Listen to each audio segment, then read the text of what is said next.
Welcome to Heartbreak Chronicles. December raindrops pounded on the windows of the suburban houses in Portland, and David stood on the porch of his parents' house, rain dripping off his dark coat. He pushed the door open without knocking. He and his wife, Sarah, had never knocked here in their 5 years of marriage. David's here. His brother Tyler's voice came from the living room. Tyler was sitting on the old leather couch with one arm around his girlfriend Lisa and a beer bottle in the other. David's wife, Sarah, followed him through the door, taking off her wet jacket. Her blonde hair clung wetly to her shoulders, and she still looked beautiful despite the weather. Sarah was always beautiful. "Hi, everyone." Sarah waved toward the living room with her usual warmth in her voice. In 5 years of marriage, David had always felt lucky to have married such a woman. Their parents, Robert and Elena, came out of the kitchen to greet them. Robert was still tall and strong at 64, and Elena was busy wiping flour from her hands. "David, Sarah, so nice of you to come." Elena hugged Sarah. "You look great, honey." They gathered at the oak table in the dining room. David noticed that his parents looked particularly excited and kept exchanging glances. Tyler also looked a little nervous and kept fiddling with the beer bottle in his hand. Halfway through dinner, Robert cleared his throat. "We have a surprise to tell you all." Tyler straightened up. David saw that Sarah had also put down her fork and was listening intently. Robert stood up and brought a small box from the mantelpiece. "Tyler, this is for you." Tyler opened the box, and inside was a house key. He looked at his parents in confusion. "What's this?" "The key to your new house in Oak Grove," Elena said with a smile. "We finished the closing today. 3 bedrooms, 2 baths, nice yard." Lisa huffed backward, tears in her eyes. "Are you guys serious?" "We want to help you start your own family," Robert said. "Tyler, you and Lisa can start planning the wedding." David felt something sink in his chest. "A house," he repeated. "You guys bought Tyler a house." "We're helping him settle down," Robert said. "Every parent wants to help their child succeed." David looked over at Sarah, who was concentrating on the cutlery in her hands. "What about us?" David asked. The table goes quiet. Robert's smile stiffens a bit. "David, you're smart and have a good job. You'll make it on your own. Someday you'll realize that," Elena added. David felt a cold wave of anger surge through him. He looked at Tyler with his keys, at the joy in Lisa's eyes, and at his parents' satisfied expressions. Then he looked over at Sarah, who still wasn't looking at him. "Sarah," David said, "what are your thoughts on this?" Sarah finally looked up at him with an expression in her eyes he had never seen before. "I think it's very generous," she said quietly. After dinner, on the way home, David tries to talk to Sarah about what just happened. "I can't believe they did this," he said. "5 years, Sarah. We've been married for 5 years, and they've never mentioned helping us buy a house." Sarah looked out the car window at the rain. "Maybe they think Tyler needs more help. Tyler's 28 and has never worked consistently for more than 6 months. We've been saving for a house, and we've been doing the right thing." "David, I don't want to talk about this." "Why don't you want to? This affects us. If my parents were willing to buy a house for Tyler, why wouldn't they be willing to help us at least a little?" Sarah turned to him, something in her eyes he couldn't understand. "Because maybe you don't need help. Maybe you need to learn not to always expect to get what you think you deserve." David almost slammed on the brakes. In 5 years of marriage, Sarah had never spoken to him like this. "What do you mean?" "Nothing," Sarah said. "I'm just tired." Over the next few days, Sarah became distant. She came home even later, saying she was busy with year-end projects at the office. As a graphic designer, she does get busy in December, but this detachment feels different. David tried to talk about Christmas dinner, tried to discuss their own house plans, but Sarah seemed distracted. She would nod her head and make agreeable noises, but there wasn't the warmth in her eyes that there used to be. A week later, on Friday night, David came home earlier than usual. Sarah's car wasn't in the driveway, though she'd said she'd be home around 6. He waited in the kitchen, watching the clock go past 7, 8. At 9:30 p.m., Sarah walked through the door. Her hair was a little messy and her cheeks were red. "Hi," she said, avoiding his eyes. "I'm sorry I'm late. We had a last-minute problem at the office." "What kind of problem?" "The client changed his mind about the brand colors. We have to redo everything." David nodded, but something unsettled him. There was a tension in Sarah's voice that he hadn't heard before. "Do you want dinner? I can make something." "No, I ate at the office," she said quickly. I'm tired. I want to take a shower. While Sarah was upstairs, David noticed that she'd taken her cell phone into the bathroom with her. In 5 years, she had never done that. Over the next 2 weeks, coming home late became the norm. There was always a work emergency, always a client meeting, always a project she couldn't put off. David began to notice little things. The way Sarah quickly put away her cell phone when he entered the room. The way her smile no longer reached her eyes. The way she turned to the other side of the bed. The week before Christmas, David decides to surprise Sarah. He knew her favorite florist and knew she liked white roses. He would buy a bouquet of flowers and wait for her in her office. He arrives at the Henderson Design Studio at 4 in the afternoon. The receptionist, a young woman, looked confused when he asked to see Sarah. Sarah? Sarah Taylor. Yes, my wife. She should be working here. The receptionist's confusion deepened. Sir, Sarah didn't come in today. In fact, she hasn't been here all week. She took a leave of absence, saying she had a family emergency. David felt the world move beneath him. A family emergency? Yes. She said she needed to take care of a sick relative. She should be back next week. David thanked the receptionist and left the office. He sat in his car, trying to make sense of what he had just heard. If Sarah wasn't at work, then where was she going all these nights? Why had she lied? He drove home, his mind filled with possibilities he didn't want to consider. Sarah's car was already in the driveway when he arrived home. She was in the kitchen, wearing a sweatshirt, her hair wet as if she'd just worked out. Hi, she said, not looking at him. You're home early. I wanted to surprise you, David said, watching her reaction carefully. I went to your office. Sarah's hand froze as she fetched the cup. My office? Yes. I wanted to take you out to dinner. But the receptionist said you hadn't been to work all week. Sarah turned slowly toward him. Her face had gone pale, but her eyes took on a determination he'd never seen before. David, we need to talk. They sat in the living room, facing each other. David waited, his heart beating wildly. I've been thinking about our marriage, Sarah began. And in the last few months, I think we've become distant. Distant? Sarah, we can work through any problems we have. If it's because of what happened with my parents, it's not because of your parents, Sarah said. It's because of us. David, I'm not happy. David felt like he'd been punched in the face. Unhappy? Why? What's wrong with us? Sarah looked away. I met someone else. The words hung in the room like a bomb. David stared at her, trying to understand. What? I met someone else, Sarah repeated, her voice stronger. Someone who made me feel alive and appreciated. Who? David's voice was a whisper. His name is Marcus.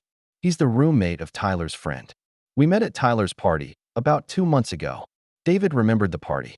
Sarah said she had a good time and met some interesting people. He assumed she was talking about Tyler's friends. 2 months, he repeated. You've been keeping this from me for 2 months. David, I didn't plan for this to happen. It just happened. Marcus understands me, and he makes me feel special. I didn't make you feel special. For 5 years, I didn't make you feel special. Sarah's eyes finally filled with tears, but her voice stayed firm. You made me feel safe, David. But safe isn't everything I want. David stood up and began to pace. His mind tried to process the information. So all these late nights, all these work emergencies. I'm with Marcus. Doing what? Sarah looked at the floor. You know what's going on. The room spins. David had to grab the armrests of his chair to keep his balance. His wife, the woman he'd loved for 5 years, was sleeping with another man. Do you love him? Sarah was silent for a long time. Finally, she nodded. Yes, I think so. And what about us? What about our marriage? I don't know, David. I really don't know. David looked at her, trying to find the woman he'd fallen in love with. But sitting in front of him was a stranger, with Sarah's face but a coldness in her eyes he didn't recognize. I need time to think, he said. I understand. Where are you going tonight? Sarah bit her lip. Marcus's place. Sure. Sarah stood up and walked upstairs. I'm going to pack some things. David sat in the living room and listened as she moved upstairs, packing her clothes. 20 minutes later, she came down, carrying a small suitcase. At the doorway, she paused. David, I'm really sorry things turned out this way. You're sorry you got caught, or you're sorry for doing this? Sarah considered the question. I'm sorry for hurting you, but I'm not sorry for finding joy. She left, leaving David alone in the home they had built together. The next few days were a blur. David called in sick and spent most of his time sitting around the house trying to make sense of what had happened. He analyzed the past few months over and over again, looking for clues he'd missed. There were so many. Sarah suddenly started caring more about her appearance. New clothes, new perfume. She started going to the gym, saying she wanted to stay in shape. She spends more time on her cell phone, always smiling and reading texts. All the clues that pointed to another man, David chose to ignore. 3 days later, Tyler called. "Hey, man, I heard you and Sarah were having some problems. You know Marcus?" David asked directly. There was silence on the other side of the line. Tyler: "Yes, I know Marcus. Did you know he slept with my wife?" Longer silence. Tyler: "Damn it, answer me." "I suspected," Tyler finally said, "but I wasn't sure. I didn't think it would go this far." "You suspected, but you didn't tell me." "David, this isn't about me. She's my wife. I know. Look, maybe you guys can work this out. Maybe she's just going through a phase." David hung up. Even his brother knew about Sarah's affair, but no one told him. That night, David made a decision. He wouldn't stand by and let Sarah and Marcus ruin his life without paying the price. If she wants to play games, he'll give her a game she'll never forget. He begins his research. Marcus Thompson, 29, engineer working for a construction company. Single, lives in an apartment in Southeast Portland. No history of serious relationships, at least not on social media. David also started stalking Sarah. Not obsessively, but strategically. He wanted to know her schedule, her habits, her weaknesses. Sarah has always cared about her reputation. As a graphic designer, her professional image is important to her. She also cared about what her family thought of her, especially her mother, a traditional woman with strong views on marriage. David began to make plans. A week later, Sarah called to ask if she could return to pick up more clothes. David agreed, but he made sure she came when he wasn't home. Instead, he parked across the street and watched her arrive with Marcus. Marcus is taller and more handsome than David expected. He drove an expensive truck and wore expensive-looking clothes. As they exited David's house, Marcus had his hand on Sarah's lower back, a possessive gesture that made David's anger boil over. But David didn't confront. Not yet. He needed more information. He hired a private investigator, a woman named Jennifer Walsh, who specialized in matrimonial cases. Jennifer was efficient and thorough. Within a week, she gave David a detailed report. Marcus was not single. He was married with a wife named Lisa who lived in California. They had been separated for 6 months, but were not yet officially divorced. Marcus has a history of affairs, with 3 different women in at least the last 2 years. More interestingly, Marcus has financial problems. He owed a lot of money to his credit card company, his truck was leased, and he was 2 weeks late on last month's rent. David laughed for the first time in weeks. Sarah thought she had found a successful, single man. In reality, she was with a married hustler who was far worse off financially than David. David's first step was to anonymously contact Marcus' wife, Lisa. He sent her an email containing photos of Marcus and Sarah together and details of her husband's activities in Portland. Lisa's response was swift and angry. She immediately flew to Portland and confronted Marcus. David did not witness that confrontation, but Jennifer's report details the outcome. Lisa showed up at the door of Marcus's apartment, with photographs as evidence. Neighbors heard a loud argument and saw the woman leave in tears. The next day, Marcus showed up at Sarah's workplace. David waits at the coffee shop across the street and watches Marcus enter the Henderson Design Studio. 20 minutes later, he comes out, looking frustrated and angry. Later that night, Sarah called David. "We need to talk," she said. "Sure. Do you want to come here?" "No. Can we meet for coffee?" They meet at a neutral coffee shop downtown. Sarah looked tired and frustrated. She'd lost the glow of the past few weeks. "Marcus's wife is here," she began. "Apparently someone told her about us." "He's married?" David deliberately sounded shocked. "Sarah, you didn't tell me he was married." "I didn't know." Sarah's voice was small. "He told me he was divorced." "Apparently not."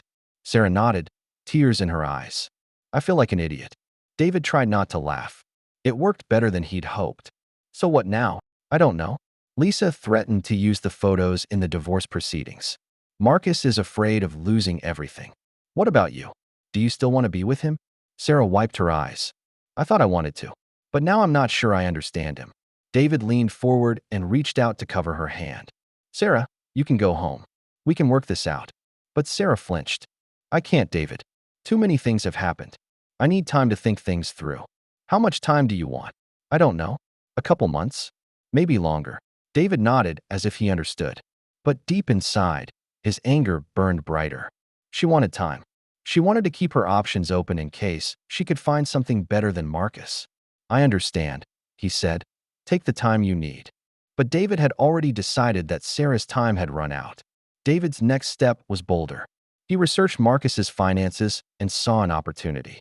Marcus worked for a small construction company that had recently won a large municipal project. This type of project requires perfect record keeping and strict adherence to safety regulations. Through some careful research and a few anonymous phone calls to the right people, David discovered that Marcus had lied about safety reports on past projects. He exaggerated inspections and approved substandard work. No one was hurt, but the violations were serious. David compiled the evidence and sent it anonymously to the city's oversight department. Within a week, the investigation began. Within 2 weeks, Marcus was fired. Losing his job and facing a costly divorce from his wife, Marcus begins to turn to Sarah for financial support. Sarah, still unaware of David's role behind the scenes, begins to feel the pressure. David hears through a mutual friend that Sarah is financing Marcus' bills and even lending him money from her savings. She begins to look stressed and exhausted. But David isn't done yet. Sarah's biggest weakness is her family. She is very close to her mother, Margaret, a conservative woman who lives in Seattle. Margaret taught Sarah to believe in the sanctity of marriage and to always support her husband. David called Margaret. Margaret, I need to tell you something about Sarah. He explains the situation, carefully portraying himself as the wounded but understanding husband. He didn't mention his role in Marcus' bankruptcy. Margaret's reaction was as intense as David expected. She's having an affair with a married man? David, that's terrible. I didn't raise her that way. I know. I'm trying to understand, but it's difficult. I'll come to Portland right away. The confrontation when Margaret arrived was epic. David didn't witness it, but Sarah called him later, her voice hoarse from crying. My mom said she never wanted to see me again unless I ended my relationship with Marcus and came back to you, Sarah sobbed. She said I'd shame the whole family. Sarah, I'm sorry. No, you're not sorry. You told her, didn't you? David stayed silent. You told her, Sarah repeated. How could you? I didn't think she'd react that way. Bullshit. You knew exactly how she would react. That's what you wanted. What I want is my wife back. By manipulating and lying. By showing people the truth, David said. Sarah, Marcus is a liar. He's married, broke, and now unemployed. What did you leave me for? There was silence on the other side of the line. He's unemployed? Sarah finally asked. You didn't know? He was fired 2 weeks ago. Security violation. Longer silence. David could hear Sarah breathing, imagining her realizing she'd been financially supporting a man who'd lied to her. I need to hang up now, Sarah finally said. Sarah, if you want to talk. But she had already hung up. For the next few days, David heard nothing. Then, on Friday night, Sarah showed up on their doorstep. She looked like she'd been through hell, her eyes red and swollen, her hair unkempt, and dressed in clothes that looked as if she'd been wearing them for days. Can I come in? She asked. David lets her in. They were sitting in the living room, the same place where she had told him about the affair a few weeks ago. Marcus left, she said. He went back to California to his wife. He said he couldn't handle the stress here. David nodded, trying to look sympathetic. I'm sorry. No, you're not sorry. You arranged all this, didn't you? David looked at her. There was no longer the coldness in Sarah's eyes that had been there before. Instead, there was fear, anger, and what he could almost describe as respect. I protected my marriage, he said. You destroyed my life. You ruined your own life. I just made you face the consequences. Sarah began to cry, not tears of anger, but deep, gut-wrenching sobs. I lost everything. Marcus, my mom, my job. Your job. Mr. Henderson found out about the affair. Apparently Marcus' wife called him. He said he couldn't have the company associated with the scandal. I was fired. David felt a surge of satisfaction. He hadn't arranged this, but it was a welcome bonus. Maybe this is a chance to start over, he said, for both of us. Sarah looked up at him, hope shining in her eyes. What you mean is, I mean maybe we can work this out. If you really want to. Sarah nodded eagerly. I want to. David, I made such a terrible mistake. I don't know what I was thinking. David stands up and walks toward her. He held out his hand, and she grabbed it, grateful and desperate. We can start from the beginning, he said, on one condition. Any conditions? First, you'll sign a post-nuptial agreement. If you cheat again, you will leave this marriage with nothing. Sarah nodded. Second, you're going to get counseling. We all have to, but especially you. Again, she nods. Third, you will write a letter to Marcus's wife apologizing and taking responsibility for your part in the breakdown of their marriage. Sarah's face turns pale, but she nods. And finally, David says, his voice hardening, you will never again make me feel as stupid as you have over the last few months. You will never again make me question if I'm good enough. Because, Sarah, I'm better than good enough. I'm the best you've ever gotten, and you just learned that lesson. Sarah looked at him, and for the first time in her eyes, David saw true understanding. She realized what she had lost and what she needed to do to get it back. I understand, she whispered. The rebuilding process was slow, but David made sure it went on his terms. Sarah moved back into the house, but she slept in the guest room. She started looking for a new job, but realized her reputation had been damaged in the Portland design community. Rumors spread quickly about her affair with a married client. David watches, not helping or hindering. It's a mess of her own making, and she needs to clean it up herself. Margaret, Sarah's mother, takes months before she can speak to her daughter again. When she finally does, it is to tell Sarah that she is deeply disappointed in her daughter and that her place in the family has changed. I've always thought of you as my role model daughter, Margaret told Sarah in a tense phone conversation, and now I don't know what to think of you. Sarah cried for hours after the call, and David provided minimal comfort. She needed to understand the full weight of her behavior. Marriage counselor, Dr. Patricia Webb, was carefully chosen by David. She specializes in infidelity cases and takes a hard line on cheating spouses. In their first session, she confronted Sarah with the reality of her behavior. You're not just having an affair, Dr. Webb says. You constructed a whole life of lies. You lied about where you were, who you were with, what you were doing. This level of deception indicates deep-seated character issues. Sarah sat there, taking in this attack, occasionally looking to David for support. But David's expression stayed neutral. It was what Sarah needed to hear. Months passed, and Sarah slowly rebuilt her life. She found work at a smaller design firm for a much-reduced salary. She continued counseling, alone and with David. She wrote the letter Dr. Webb's requested letter apologizing to Marcus' wife, Lisa. But the biggest change was in their relationship dynamic. Before, Sarah had been the one in control, the one who made the decisions, the one who set the emotional tone. Now, David is in control. He controls the finances. Sarah has to ask permission to buy anything over $50. He controls their social calendar, deciding who they will see and when. He controls intimacy, when he wants it, on his terms. Sarah accepted all of this without complaint. She knew she was in no position to bargain. 6 months later, David received an unexpected phone call. It was Lisa, Marcus' wife. I wanted to thank you, she said. For what? For telling me about the affair. For giving me proof.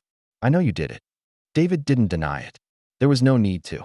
Marcus tried to deny everything, but the pictures don't lie. I got everything in the divorce. The house, the savings, even his pension. I'm glad to hear that. I also wanted to tell you about your wife. She wrote me a letter after it was all over. Apologizing, taking responsibility. It means a lot. David was satisfied. Even Marcus' ex-wife recognized that Sarah had learned her lesson. A year later, David and Sarah attended Tyler's wedding. Tyler and Lisa, his girlfriend, eventually got married and lived in the house their parents bought for them. At the reception, David notices the way the other guests look at Sarah. The story spreads, and Portland is a small town.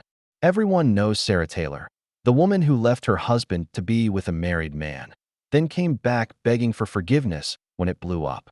Sarah obviously notices the stares and whispers. She clung to David, grateful that he was willing to be seen by her in public. I love you, she whispered into his ear as they danced. And thank you for giving me a second chance. David smiled and kissed her forehead. I love you too, he said. But they both knew love meant something different now. To Sarah, it meant gratitude, relief, and a deep appreciation for what she once had. For David, it meant fulfillment, control, and the knowledge that he had won completely and utterly. 2 years later, Sarah became pregnant. It was David's decision. He felt it was time to have children, time to take their relationship to the next level. Sarah readily agreed, as she now does with all his decisions. During her pregnancy, David sometimes thought about that Christmas dinner when his parents bought Tyler a house and told him, "Someday you'll understand." He understood now. He understood how families worked, how power was distributed, and how loyalty was gained and lost. He also understands revenge. Not angry or violent vengeance, but patient, strategic vengeance, waiting for the right moment and then striking completely. Sarah loses everything: her job, her reputation, her relationship with her mother, her self-esteem. Then David lets her win some of it back, but on his terms, his rules. She now knows how lucky she is to have him, and she knows the price of leaving. Their daughter Emma was born one spring morning.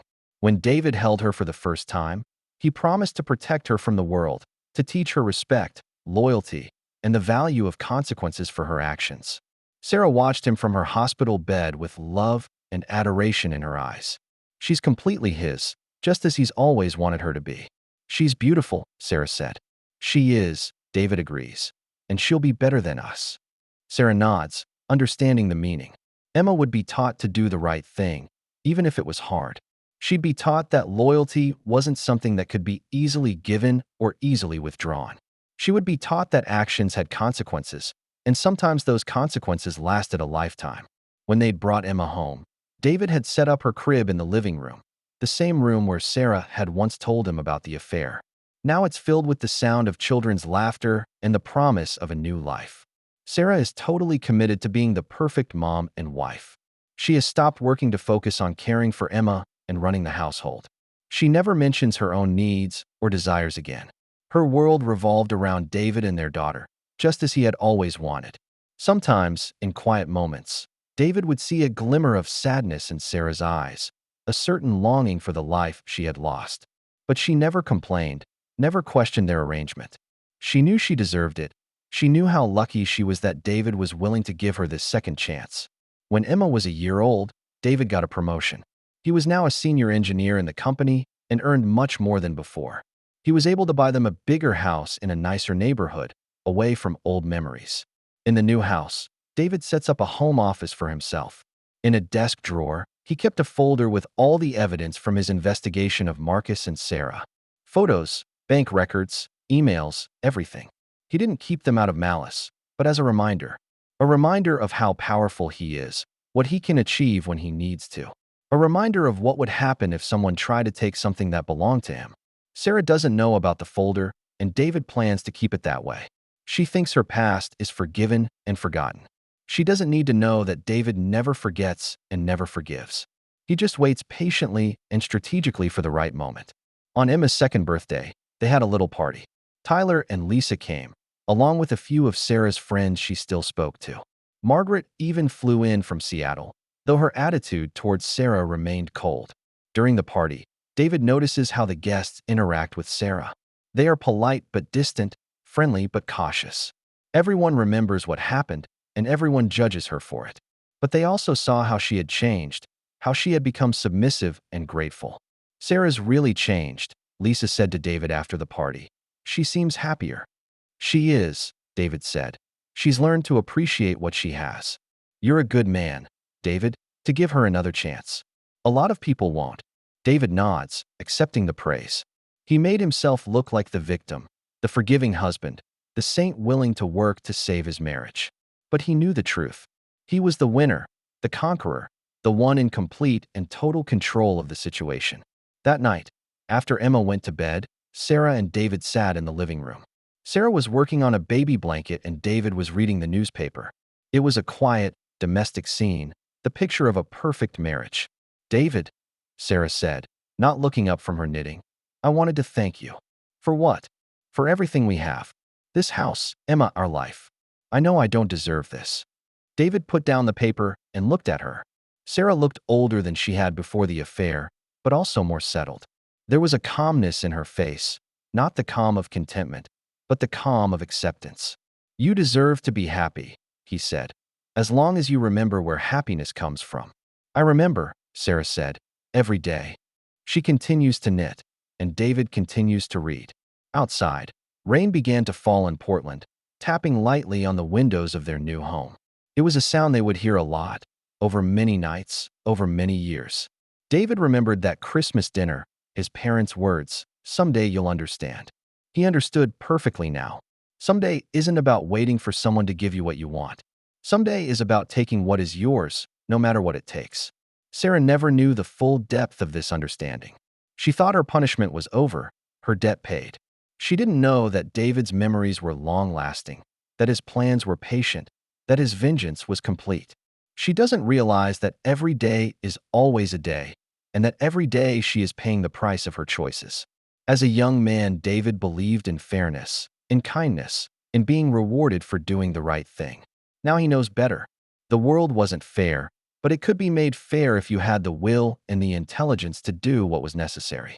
Now, sitting in his perfect home, with his perfect tame wife, watching their beautiful daughter sleep, David felt completely content. He had built the life he wanted, not by waiting for it to be given, but by taking it. He won, completely and utterly, and no one even realized the race was on. That's what someday really means.